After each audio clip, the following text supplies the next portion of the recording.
Welcome back. Bhavnagar શહેરના ISKCON ક્લબમાં સંદેશ દ્વારા ભાવનગર એક્સલન્સ એવોર્ડનું વિતરણ કરાયું હતું.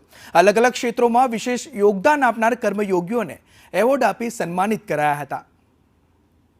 ભાવનગર શહેરના ઇસ્કોન ક્લબમાં સંદેશ પરિવાર દ્વારા ભાવનગર એક્સલન્સ એવોર્ડનું વિતરણ કરાયું હતું.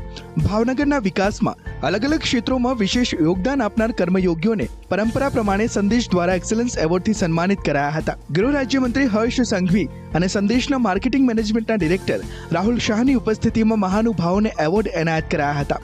આ કાર્યક્રમમાં રેન્જ આઈજી, જિલ્લા પોલીસ વડા, જિલ્લા કલેક્ટર, મહાનગરપાલિકા કમિશનર, જિલ્લા વિકાસ અધિકારી ઉપસ્થિત રહ્યા હતા.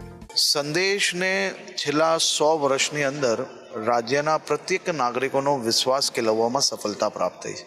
આજે સંદેશ પરિવાર દ્વારા સંદેશ એક્સિલન્સ એવોર્ડ્સ ભાવનગર ખાતે જે કાર્યક્રમનું આયોજન કરવામાં આવ્યું હતું તેમાં ખાસ કરીને આ વિસ્તારના સૌ સાહસિકોનું સન્માન કરવામાં આવ્યું, જેથી આ સાહસિકો જે સામાજિક કાર્યકર્તાઓ છે આ બધા જ લોકો પોતપોતાની ફિલ્ડમાં વધુ સારું કાર્ય કરી શકે તે માટે પ્રોત્સાહન પૂરું પાડવા